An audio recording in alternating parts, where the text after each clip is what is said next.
Ready. The boys are pleased.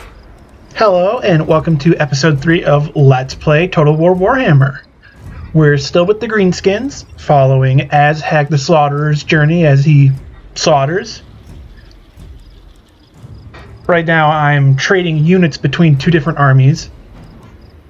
You have to get both armies to meet physically. They have to be touching, of course, to switch out what units you have. You can exchange them between, so you don't have to click on one in exchange and then click on the other in exchange. You can do both at the same time.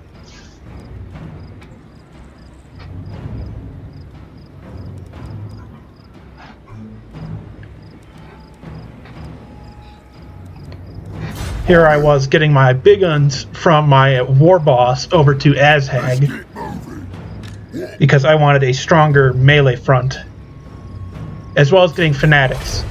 Fanatics aren't as great of ranged units against armor, but they do poison. Poison does damage over time and weakens units that are hit by it. Poison is especially useful against enemies that regenerate, or enemies that are very dangerous and you want to weaken them. We're also going to get to see Skullmuncher in action.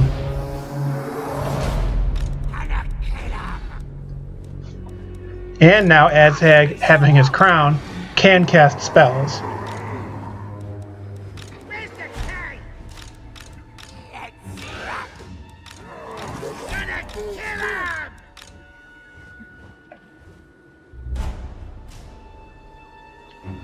Just checking a bit of the layout.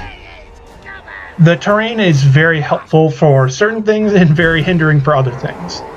For instance, having the high ground does give you an advantage. It allows you to more easily fire down upon enemies.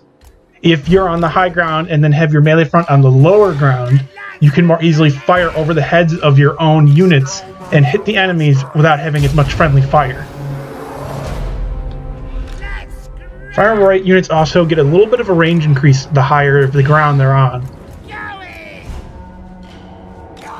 You also have a more direct line of fire without things getting in the way.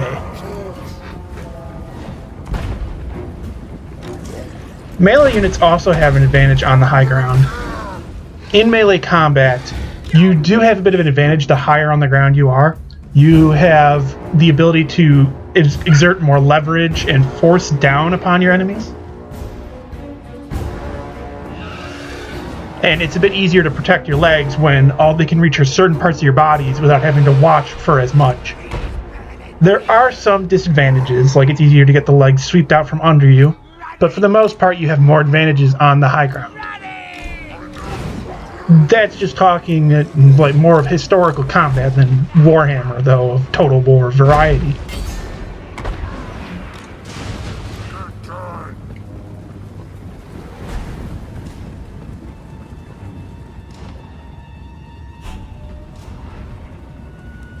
Now, they have the siege advantage with their siege units. They have grudge throwers and will beat me in a ranged battle with their siege units, very much so. This was a bit of a misplay on my part of moving Azhag a bit too close to the missile units before the rest of the army was there to help soak up the damage. Skullmuncher is weak to arrow fire, of course.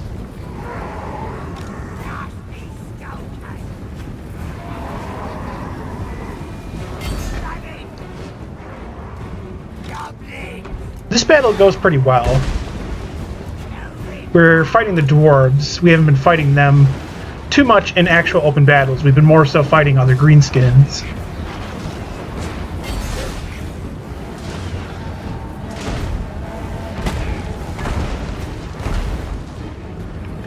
My melee line is much wider than theirs is. Because they're a bit more missile-oriented than I am, with their siege units, I'm able to wrap around the flanks and get an advantage on them. As well, I can send in my cavalry from the rear and get rear charges against them, dealing a lot of damage and taking out their missile units and siege units. I'm also going to send Azhag over to deal with their leader. Like I talked about, he can still do it, it's just not as powerful. He can hero and Lord snipe.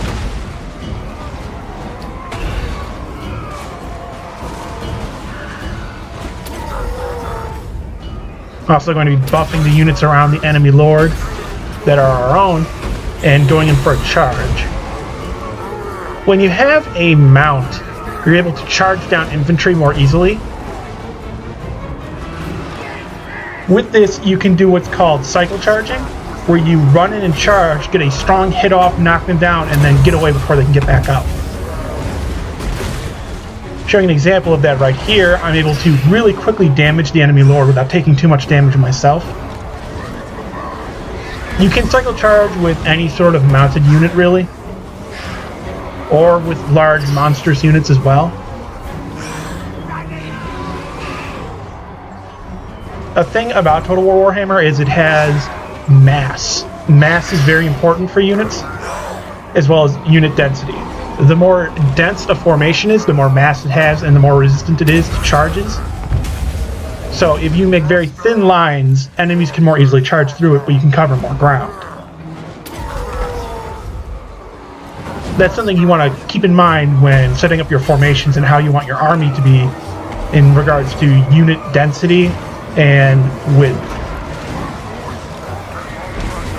Some creatures are so large, it doesn't really matter how dense your formations are. For instance, the mammoths of the Norska are just massive. They'll charge through pretty much anything, even cavalry.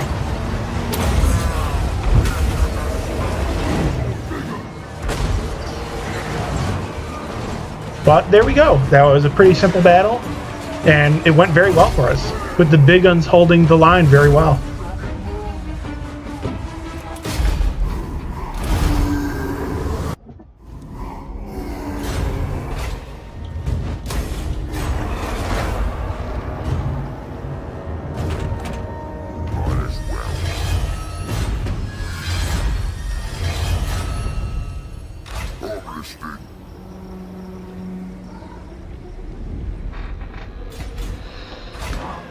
Soon we're going to be taking out these dwarves to the southeast. They've been a bit of a pain in my side. They've been running around raiding like a horde faction would and attacking my settlements. But now that we've dealt with their main army, they're going to be really struggling to put up any sort of defense.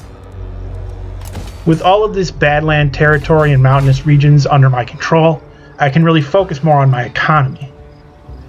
We are playing on normal, so this is easier than it would be on any of the harder difficulties where you have to worry more about rebellions and where you'll be making less money and having to focus more on obedience.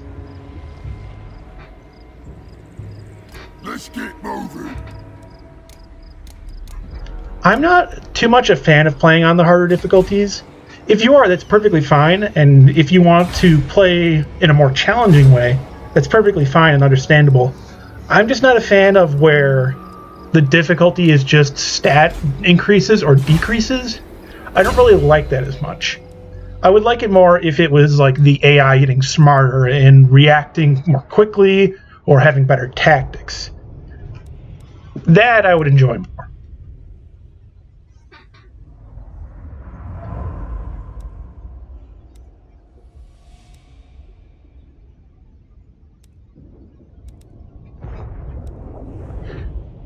Now, we are dealing with the lore of death, so Azhag does have access to a lot of debuffs of the enemies.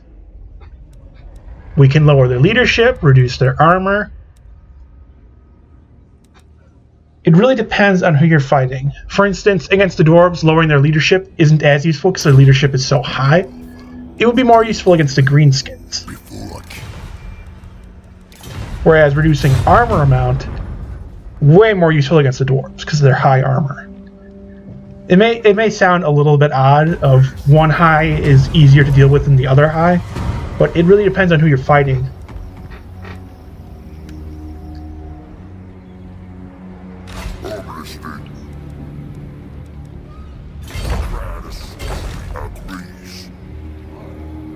Now the Top Nuts are here and they're attacking the southeastern dwarves, but they're going to run away like little cowards when they see our army coming.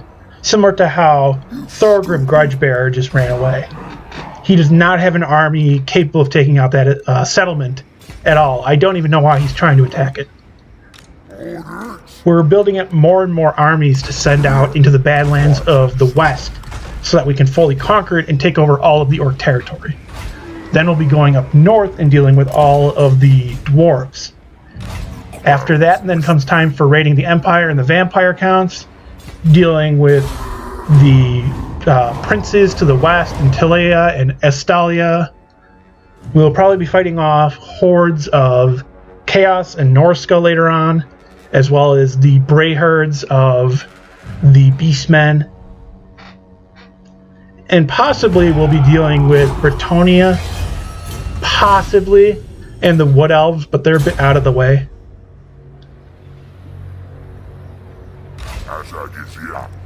Alright. That's it.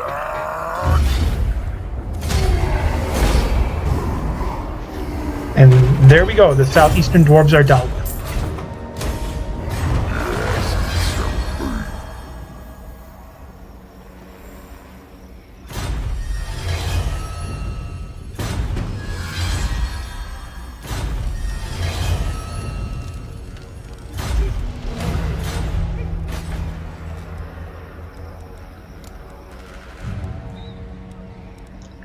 I don't know if I've talked about this yet. When you control a province, you're able to give a commandment out to the entire province. Depending on your faction, you'll have different advantages you can give, such as increasing the income from buildings, increasing obedience and order, increasing growth, affecting recruitment costs and costs of very specific things, how much skill units gain. It really depends on what you want. I prefer growth and obedience, personally.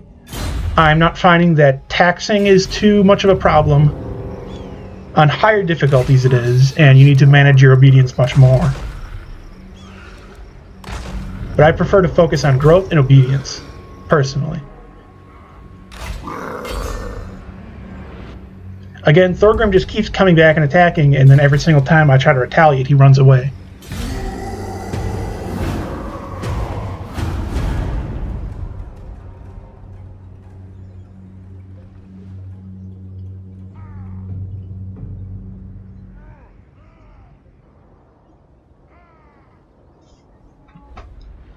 Oh yeah, I did mention them, the Bray herds. The Bray herds for the Beastmen are pretty much just the WoG mechanic of the Orcs, but for Beastmen.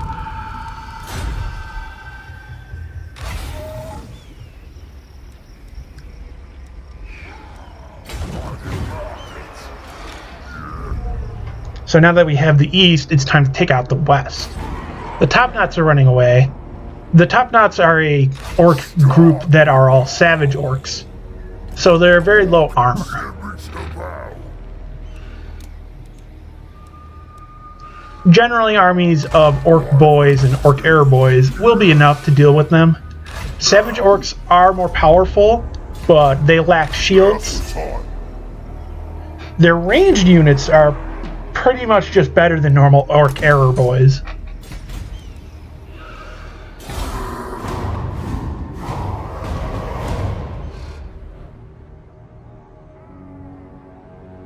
And there goes Thorgrim again.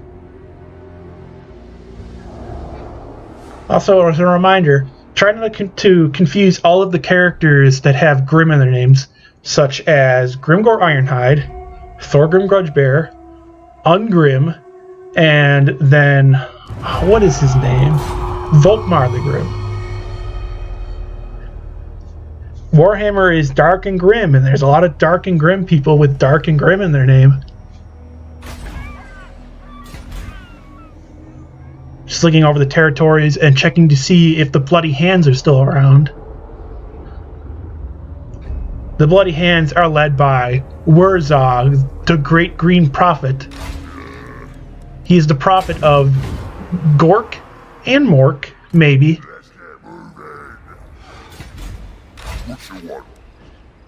He leads the Bloody Hands, which are a group of savage orcs. He is one of the starter options we had, but since we went with Greenskins, we don't need to really pick him up later on. Instead, we'll be picking him up while playing as the Greenskins, because as long as they're a similar type faction, you can confederate and get their leaders. So while we may not be the Bloody Hands, we are Greenskins, and the Bloody Hands are a Greenskins faction.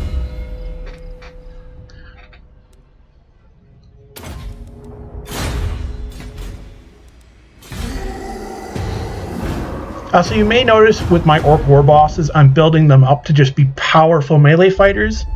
That's generally how I find the Orc war bosses to be most useful, is as powerful melee fighters. I focus more on offense than defense, because I want to deal as much damage to enemy heroes as possible and take them out quickly. What's in my name? Thorgrim runs away again. I don't know what he's doing. But now, with our settlements getting up to a high enough tier, it's time to start working on getting Black Orcs. Black Orcs are a creation of the Chaos Dwarves. They're more powerful, they're immune to psychology, so effects like terror don't really bother them. They have high armor and heavy armor piercing. They carry big great axes into combat. They're very similar to Grimgor Ironhide, who is the leader of the Black Orcs.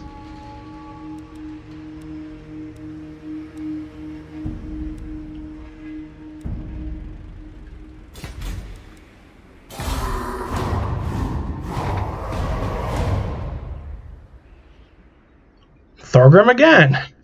I don't know what he's thinking.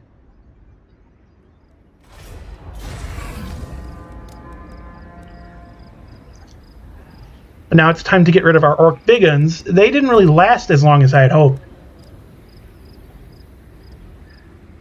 But it's time for the Black Orcs.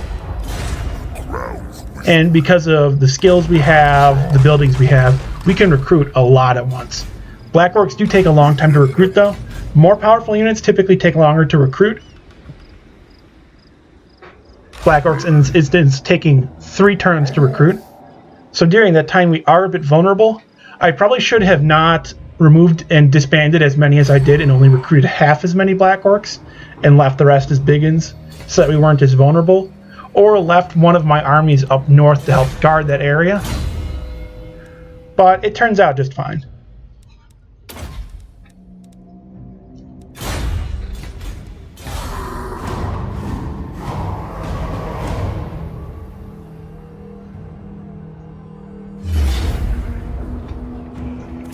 We did capture that settlement while chasing off Thorgrim. I should have really just sacked it and gotten the gold. There was no need to really occupy it. The dwarves were going to take it back because I'm not guarding that area yet. And because of my north is a little bit weaker as Azhag the Slaughterer recruits all of the Black Orcs. Once they come though, the dwarves better look out, because that's where all of my armor piercing will come in my melee. Dwarves also lack cavalry, so there's no real use for keeping the big guns around once I have Black Orcs. Also, Wurzag is still around, so we can confederate. When you confederate with another faction, you get all of their armies and settlements. But at the same time, you lose out on order, and you have to deal with any of the wars they're in, any of the bad situations they're in, and an income decrease because of their armies. They have their own upkeep. Usually when you confederate, you disband the enemy armies. I'm going to do mostly that. I'm not going to worry about guarding that territory. I don't care about it. I just wanted Wurzag.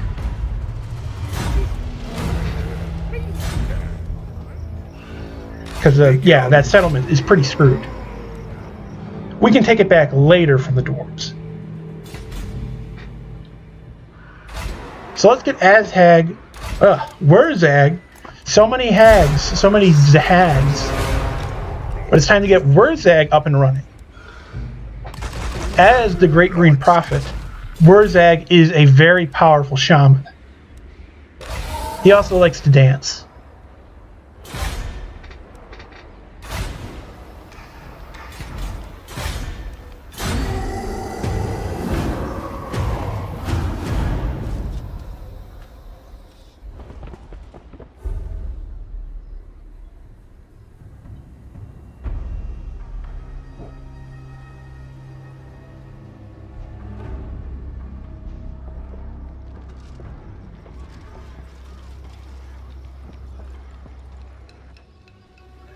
Now, there is a big problem with getting lords through Confederation.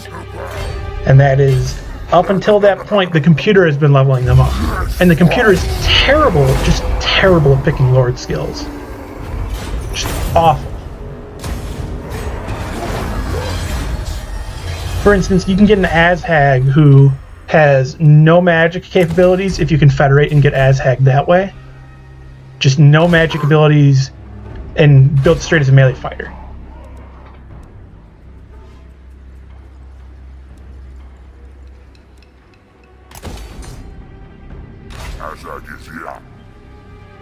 Like, let's take a look in just a second at how the AI was building Wurzag.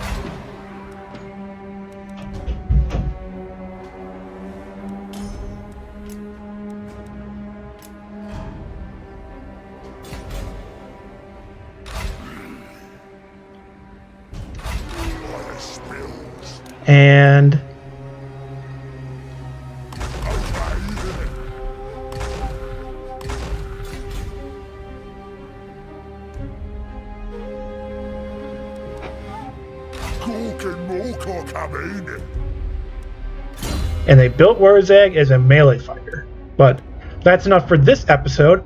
I will be seeing you next time in Let's Play Total War Part 4.